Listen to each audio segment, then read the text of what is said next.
l'argent et l'état de l'argent. La gestion de l'argent et la compta étant la science des états, l'état du patrimoine à un moment donné. Quel est à l'instant T l'état de l'argent? Et les finances, c'est la mobilisation de l'argent, le parcours de l'argent, quand l'argent entre, l'encaissement, le décaissement, les immobilisations, ce qu'on gagne à la banque et tout. Voilà, tout ce qui est financier, les dépenses prioritaires, les dépenses non prioritaires, l'ordre des dépenses.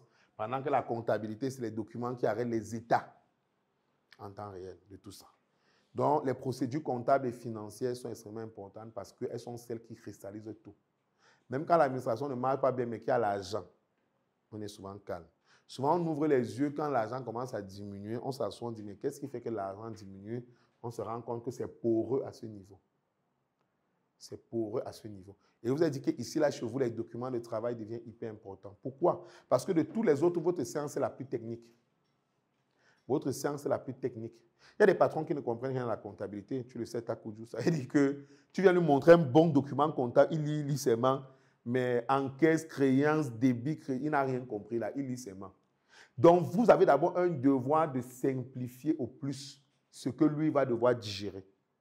Première mission quand vous intervenez, c'est qu'au bout de votre mission, vous deviez monter un canevas tel que, dorénavant, si ce profil est un profil faible, qu'il puisse au moins avoir une meilleure idée de ce qui se joue ici. C'est très important. Parce que généralement, tu vas voir que derrière les problématiques comptables et financières, le patron te parle, genre, je crois que les gens là me volent. Je ne vois pas où l'argent passe. Donc, si tu finis de tout travailler, mais il ne peut pas toujours contrôler, c'est qu'on n'aura pas avancé. Dès que tu vas partir, les gars vont encore faire le désordre. Tu dois absolument réussir à finir ce travail en lui donnant à lui un moyen d'appréciation, de contrôle. Comment, je ne sais pas, surtout plus son niveau est faible. Peut-être qu'ici, là, les outils digitalisés peuvent aider. Nous, on a commencé à leur proposer 5 cas, par exemple, à l'époque. Au moins, quand l'outil digital, tu t'imprègnes, tu cliques seulement un chiffre d'affaires, tu cliques. C'est vrai aussi que s'ils ont mal rentré les opérations, ils vont toujours te berner. Mais au moins, pour ce qu'ils ont rentré, si tu peux déjà contrôler, ça les effraie. Même quand tu fais le faux, si on contrôle le faux là, ton cœur bat un peu plus. Oui, ton cœur bat. Parce que le patron peut t'appeler le soir pour dire pourquoi le chiffre d'affaires là est seulement de tel montant. Est-ce que ce n'est que ça qu'on vend par jour?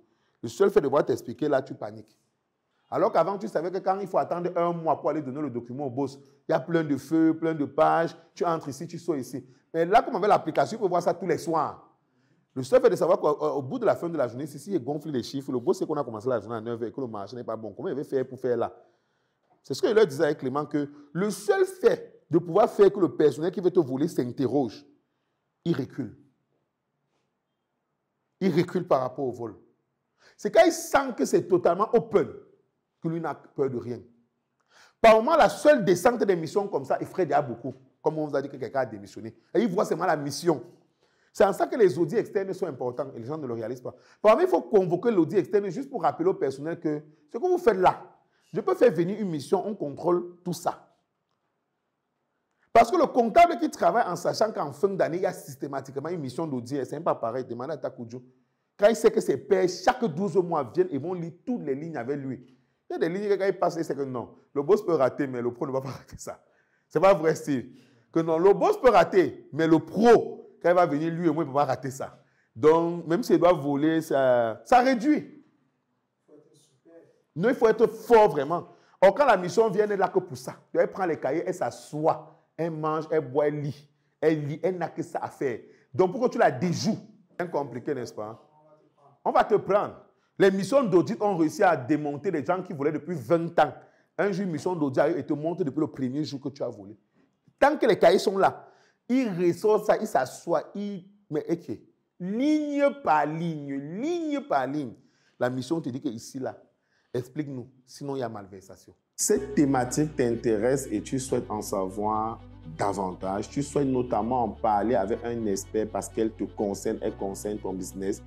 Une seule chose à faire, consulter avec l'un des experts du cabinet JUR et plusieurs domaines s'offrent à toi. Le droit, la comptabilité, la fiscalité, l'audit, la finance et j'en passe. Tu t'acquittes de la somme de 20 000 francs au code de marchand qui s'affiche ci-dessous.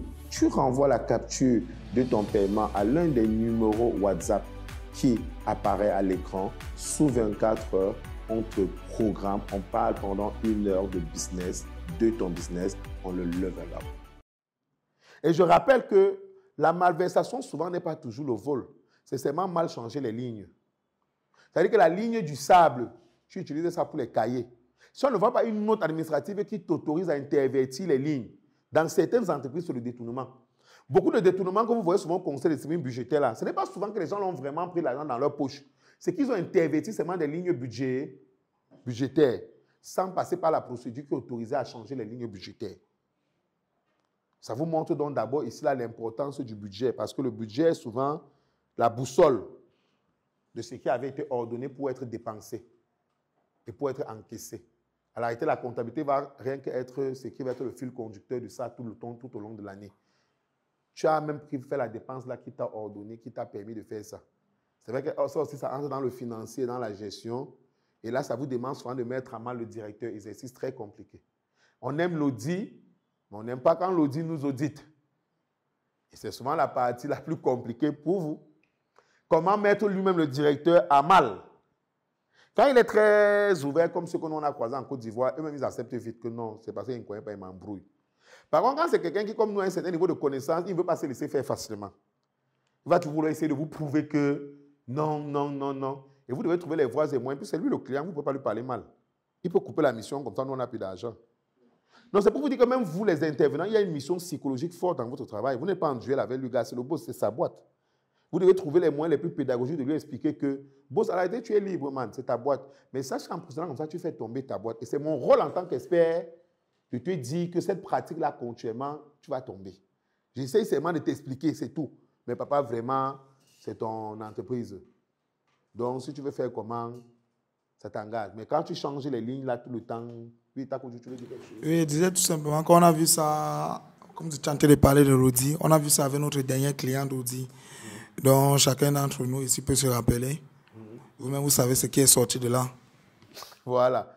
Effectivement, le grand cordon lui-même n'était pas exempt totalement des reproches. Voilà, lui-même, il avait par moments, dans les pratiques, laissé faire un certain nombre de choses qui ont concouru à ce que la malgestion s'installe. Parce que ici, la réalité, c'est la mauvaise gestion qu'on veut traquer. On veut traquer la mauvaise gestion.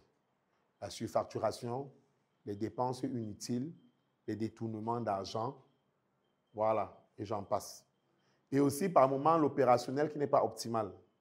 Les coûts de production surélevés. Et par moments, ils le font parce qu'ils sont incompétents. Il y a les gens qui ne connaissent pas calculer un coût de production. Ça arrive. Que dans une boîte, surtout les petites boîtes où on fait un peu tout en même temps là, s'il n'a pas reçu de formation, prenez une dame peut-être comme Karine Sophie. Si elle n'a par exemple pas de comptable, qu'elle veut tout faire seule, il peut arriver qu'elle croit qu'elle connaît calculer son coût de production. Mais je vais lui montrer que ce n'est pas comme ça qu'on calcule. Par exemple, moi, tu interviens dans un cas où le patron était sûr que jusqu'alors, lui procédait comme il faut. Et tu lui expliques que non, on ne calcule même pas un coût. Parce que si elle calcule déjà mal son coût de production, elle va mal fixer son prix de vente. Demandez-leur souvent que les prix des services, là, montre-moi un peu comment tu as fixé les prix de chaque produit et service. Est-ce que tu prends en compte le temps mis dessus, toutes les diverses charges dessus, les salaires qui sont dessus, les différents intrants, même les stylos et autres, si c'est le conseil ou si c'est la production pure, le packaging, et je ne sais pas, les intrants pour le faire. Parce que nous, on a vu avec Clément qu'un premier problème commençait ici. Parce que c'est d'ici qu'on fixe d'abord le prix. C'est du prix qu'on fait le bénéfice. C'est du bénéfice que la maison tourne. Donc souvent, on s'est rendu compte que même ici déjà, beaucoup de boîtes se trompaient là. Ça, c'est le premier document que vous demandez quand vous intervenez, vous, de votre côté, pour votre travail, qui vous donne tous les éléments qui ont déjà trait même à la production. Jusqu'aux achats, commençant par les journaux d'achat. Et qu'est-ce qu'ils ont déjà comme coût en interne, vous voyez, et puis quand vous allez travailler votre coût, vous voyez si ça se rejoint ou pas. Parce que généralement, il faut faire un truc 360 degrés chez vous qui va partir même de la production jusqu'à la vente. Puis la gestion du bénéfice qui est vendu. Le but, c'est de voir, un, s'il y a, comme j'ai dit, mal gestion. Mais deux, s'il y a optimisation. Pourquoi? Parce que par moment, tu ne gères même pas mal, mais la boîte continue seulement de descendre. Par moment, vous ne trouverez pas de mal gestion et qu'il ne détourne pas son propre argent. Mais pourquoi la boîte ne fait que, ou pas l'argent, plus seulement, mais où est l'argent? Et il attend que ce soit le comptable qui lui... Par moment, c'est l'optimisation qui n'est pas bonne. Si, par exemple, il a un coût de production qui est de 1000 francs à la réalité, mais lui calcule depuis, il croit par exemple que c'est 700. Il vend donc à 1000 francs, il ne gagne rien. C'est toi qui vas lui montrer qu'à la réalité, tu ne gagnes rien. Observe-toi que quand tu tournes, tu ne gagnes rien. Ton coût de production est tel que tu dois vendre à 1002 ou tu dois trouver comment réduire le coût de... Avec Clément, par exemple, ce jour, on a entamé des réflexions parce que l'intrant principal du monsieur de la volaille, c'était le maïs, comme on connaît. On lui a demandé comment tu t'approvisionnes d'abord le Quelle est la distance? Quels sont les coûts? Quelle est la charge de transport? Maintenant, quels sont tes concurrents? Ont quel type de maïs eux aussi? Parce que par moment, s'il est dans un aspect concurrentiel, il faudra mettre ceci en relief à la concurrence, absolument. Parce que son prix, d'abord, surtout, fonction du prix de la concurrence. Son prix est surtout et d'abord fonction du prix aussi que fait la concurrence. Sauf s'il est sur un modèle particulier comme les Carrefour, qui estiment qu'ils ont un nom tellement élevé qu'ils ont leur prix dans les enseignes, à prendre ou aller. Mais combien de gens peuvent se prévaloir d'être un Carrefour? Pas beaucoup. Donc, en réalité, beaucoup de gens subissent la concurrence. Donc, vous ne pouvez pas travailler ces prix sans pas prendre en compte ce que fait la concurrence dans son secteur. C'est très important. Parce que vous allez probablement devoir partir de là avec une nouvelle grille de prix pour lui. C'est aussi ça le travail comptable et financier. Ce n'est pas seulement venir faire les états. S'il faut faire les états de la boîte qui tombe, ça ne sert à rien à personne. Dans une boîte qui produit, qui veut faire de l'argent, s'il faut faire les états pour faire les états, ça ne sert à rien. Vous devez aller jusqu'à l'optimisation de son process. Et comme tu as dit, ça va se combiner avec l'opérationnel. Parce qu'il va falloir qu'il vous explique même l'opérationnel. Est-ce que quand il achète, il transporte avec le car, avec le bus? Par exemple, nous, on a constaté qu'un louet, et chaque tour qu'il faisait était trop cher. On lui a dit, mais quand on compte tes tours, pourquoi ne pas, par exemple, acheter un car? Est-ce que, par exemple, il ne faut pas acheter ton propre car, qui t'a fait du leasing, pour ne pas sortir trop de cash au moment où tu achètes le car? C'est aussi ça qui va faire que votre mission est un travail costaud. Si vous venez seulement faire la compta pour la compta, ce n'est pas très intéressant. Votre intervention dans une mission comme celle-ci doit faire de la compta pour éviter la malgestion, mais doit faire également de l'optimisation de leur